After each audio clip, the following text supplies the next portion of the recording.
Good evening. Thank you for joining us for this 13 Plus FastCast. I'm Mary Coleman. And I'm Dan Mares, and look at that. This is a live picture looking out towards the city, and we have a lightning show going on for us right now. And we've all said, wow, look at that. I could just watch this all night long. We're getting distracted, guys. Sorry. Distracted. Now, we're going to start off things with weather because we do have some storms in the area. Meteorologist Corey Kowitz is joining us now. Corey, how are these looking? Yeah, no, I mean, this is a pretty impressive storm. I was telling you guys that, this is something. We didn't expect storms to be this strong, but this is what's happening right now. Yeah, you can see all of the lightning now. Let's take a look at that radar. So this is zoomed out to show you the whole area, right? You can see that area of strong storms moving through Tucson and areas to the south and north. A strong storm that was severe, but now it's just strong to the east or west of Dudleyville, and that cell, and those cells moving to the south and east or west of cells near the national border. So those are kind of the three areas that are delivering the strongest storms. But yeah, for sure, this is the one everyone's talking about in and around the Tucson area.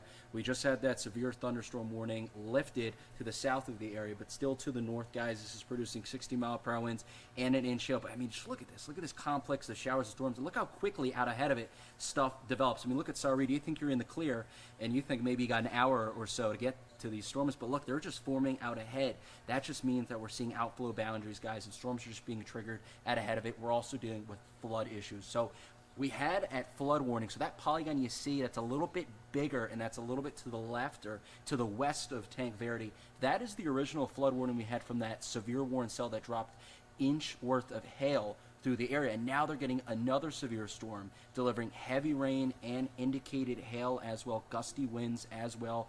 There is a lot going on, especially in the eastern part of Tucson. They cannot catch a break, so flooding is a huge issue. And the new polygon that's now to the east of the area, just around Tanque Verde, that's running through 10:15. The original flood warning 8:15. So this area is seeing a lot of rain. Let's zoom it out for you again to show you what's going on. This is the main complex of storms that's delivering the most impacts in and around Tucson, now extending to the south, impacting I-10 in between Tucson and Benson through the Vail area, now impacting Sahuarita around I-19. And yeah, out ahead of the storm, producing very strong winds, so we're getting that outflow boundary, creating lifts, creating those storms out ahead that you're seeing right now in Sahuarita, but nothing severe on the southern end of this complex. Here's the velocities, guys. This is a lot lower than what I saw earlier, just maybe 15 minutes ago. I was seeing 60-mile-plus winds.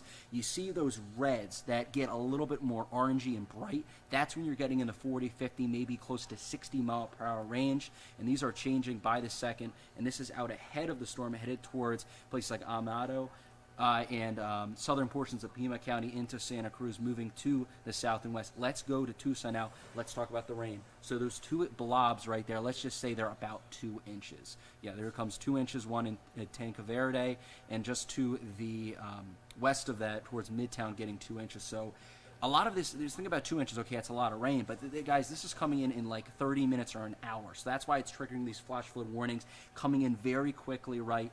Creating difficulties on the roads, filling up the washes quickly. So in and around any part that's eastern portions of the city of Tucson around Tanque Verde, please be on high alert for the flash flood warnings. It's not showing up right now, but that hail report, an inch of hail, and then those two wind reports that are to the east of it, lining up north to south in between Tanque Verde, those are about 60-mile-per-hour gusts. So those are confirmed reports that we're seeing. Let's zoom it all out again. This is what we're seeing in and around the region. The big story with these storms is the one that's impacting Tucson and eastern portions of Pima County. And wow, guys, you can't see it right now, but we just saw an amazing strike from the camera we showed originally. That's looking towards the east. We also have that strong complex of storms that's moving off in southern portions of Pima to the western part, and also to the north of Tucson around Dudleyville, also dealing with some strong storms as well.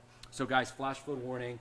So think about it. They just had a flash flood warning earlier today in eastern portions of Tucson from a storm. Now seeing a similarly strong storm producing similar amounts of rain. So that's just compacting the already wet soil and flood-prone area that's in that area. So if you're in and around the eastern portions of the city, you're on very high alert for flooding.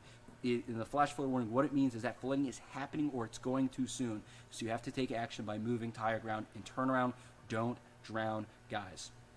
Just 6 inches of water can sweep you off your feet. A feet of water can move a vehicle. Severe thunderstorm warning, this is what we mean when we say severe thunderstorm warning. At least 58-mile-per-hour winds, and with these storms, we're generally seeing 60-mile-per-hour winds when they're triggered, and we're also generally seeing about an inch in hail of diameter with these severe thunderstorm warnings. So about an inch of hail, guys, is when it starts causing damage, and we've already seen that with these storms earlier today in eastern Tucson and we're seeing that radar indicated now. We're not seeing the bottom one, funnel cloud or tornado possible, but of course we're going to keep you updated. Again, let's go back to the flash flood danger, guys. 6 inches of fast-moving water can knock over an adult, just 6 inches. How about a foot, just foot, 12 inches?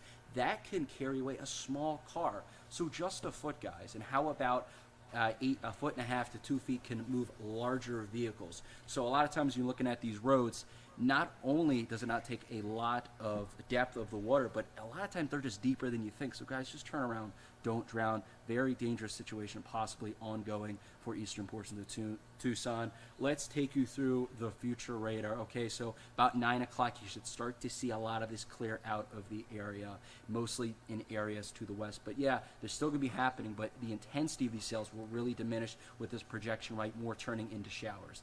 Then we really clear out starting today, tomorrow. Now this model is showing more clearing for the Tucson area, and you know that the more clearing, the more instability. That could mean more lift tomorrow, as we're looking to have an even more active storm day.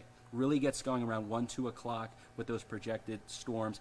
Really peaks in intensity by 5 o'clock. You can see how widespread this is. This is the time, 4 or 5 o'clock, when it could really, really impact in areas in Tucson and westward. And then by, let's say, the dinner time hour, late rush hour, these are mostly to the west of Tucson, impacting more Pinal, western portions of Pima, into Maricopa and the Phoenix metro, but still with some lingering showers on the back end of that through the overnight hours and continuing through the early morning. Still chances of showers in and around that area, so very active day projected for tomorrow, up to 50% chance for showers and storms tomorrow. I may up that with the latest projection of the models in my next broadcast. 80% up in Sassabee, so very high chances, especially to the south and west of Tucson for tomorrow. But you can see these storm chances really peak tomorrow, and especially on Friday for many spots. How about it getting up to 70% for Tucson, 80 for Sierra Vista, 70 for Douglas, and 90 for Nogales, nearly 100% chance. Then it tapers off Saturday, still pretty high and moderate, and then really tapers off Sunday. And it's as well with the temperatures really tapering off. How about, when we saw close to 110 earlier this week, how about 93, then 91 to end your work week and start your weekend? How about that? Nogales getting in on the fun with the cooler temps, as well as Douglas and Sierra Vista. Sierra Vista getting down to 86, mid-80s. That'll be a nice cool down. But right now, dealing with those severe storms, and we could see severe storms starting tomorrow with also a cool down. That's the general pattern that we're seeing right now, guys. Corey, thank you very much. We appreciate it. I know a lot of people are keeping their eyes to the weather. And because of that, I'm going to pull up this camera one more time so you can see how insane and, well, it's beautiful, frankly, out there, Dan. We've been watching it for a while, and it's just, it really just sucks you in to watch this for so long. Yeah, perfect timing on switching that camera over. But again, we do have those severe thunderstorms moving in. Be sure to head over to KOLD.com/weather. You can track these storms using our interactive radar as this lightning storm lights up the skies of Tucson. Absolutely, and Corey will have your latest weather at 10, so be sure to come back and see what's happening around then. Now, moving from us to Idalia, that is unleashing fury on Florida right now. It made landfall today as a Category 3 hurricane, bringing dangerous winds and some life-threatening storm surge. And sadly, there's at least one death confirmed. Idalia is now shifting northeast, taking aim at Georgia as a tropical storm. Gloria Pazminos in Crystal River, Florida, tracking the storm and has details on the widespread damage. Hurricane Idalia pummeled Florida's Gulf Coast, bringing winds of up to 125 miles per hour.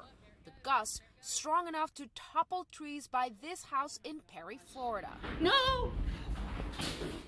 We're seeing a lot of wind damage. The powerful Category 3 hurricane making landfall Wednesday and unleashing heavy rains and triggering record-breaking storm surge. Streets along the coast swallowed by water. This is the rest of town.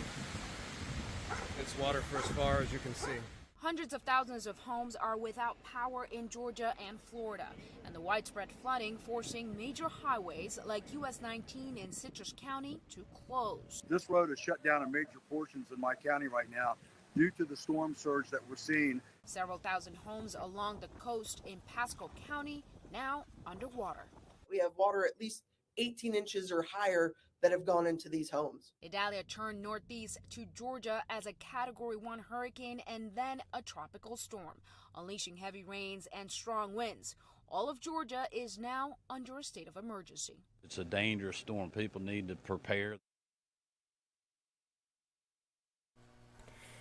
And let's go to our website now. The Pima County Sheriff's Department is investigating a homicide. PCSD says deputies responded to the area of East Sahuarita Road and South Sonoita Highway for a report of a male found unresponsive this morning. Yeah, they found that man who was pronounced dead at the scene. Detectives are asking anyone with information to call 911. You can also submit an anonymous tip with potential for reward.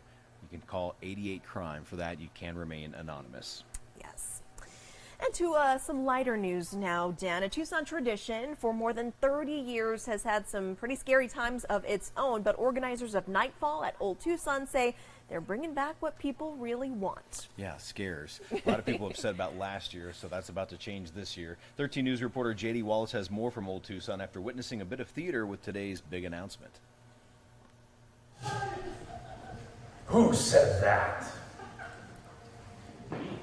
Me. Nightfall at Old Tucson residents are eager to greet visitors once again. So my name is Crazy Sam. I've been a resident of Nightfall for a very, very long time.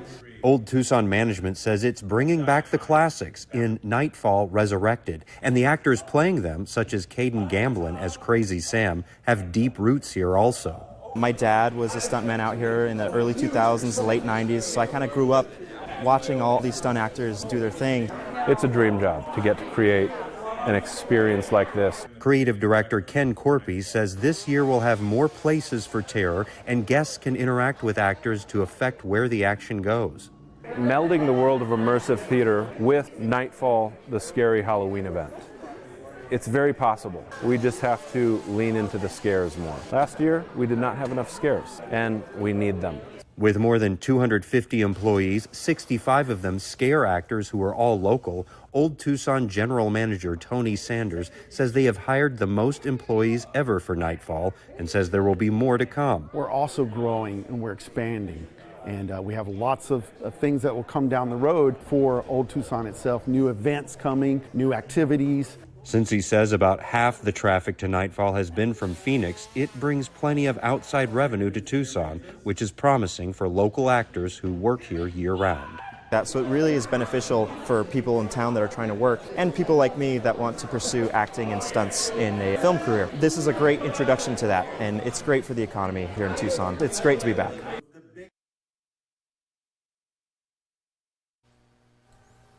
Great story there, Dan. I know a lot of people had, some issues with last year, and they heard their concerns. Yeah. It'll be great. A lot of negative feedback last year, but I love the fact that they did listen, and they're bringing back the old traditional scary part of Nightfall. It's going to be fun. I'm very excited. Halloween behind Christmas is one of my favorite holidays. Awesome. Looking forward to it. On to our next story now, where a sheriff's deputy in Wisconsin pulled a man from a burning car over the weekend after that car crashed into a home. Now, authorities believe the driver was under the influence. As Megan Lee reports, the homeowner is grateful the accident wasn't more serious. It was bad. I thought to myself, this thing could blow up. Hans Vogt and his wife Ruth said it felt like an earthquake. Knocked us out of our beds, and I knew exactly what it was. Ruth took this video of flames erupting from the car after it crashed into their home. The Kenosha County Sheriff's Department tells me Ronald Mello Borospi drove into the Vogts home around 3 Saturday morning. He's charged with an OWI, reckless driving, and operating without a license. Tried to get him out of the car, and I couldn't get him out of the car. All the airbags were blown, so I couldn't even see into the car. And ran back in and got the fire extinguisher. Hans said he tried to get the fire out multiple times. He feared the car would explode. What did it look like? What did it sound like? World War II. It was nasty, yeah. The smoke was choking. Plastic was burning. It was bad. Hey, you okay? In this body cam video from the Kenosha County Sheriff's Department, you can see Deputy Joseph Thomas cut the seatbelt to save the driver as smoke is billowing from the hood of the car. Come on, can you get out? Come on, let's go. If the fireplace wasn't there, where do you think that car would have ended up? Right through the house. Today, the living room is what the Vogts call a mess, with the fireplace ripped from the wall. But he's just thankful everyone is okay. This stuff can be replaced, so I'm glad he was okay too. I didn't want to see, that's the last thing you want to see, somebody hurt. It was the best of a bad situation. A situation Hans is hoping to get fixed soon so they can get back to normal.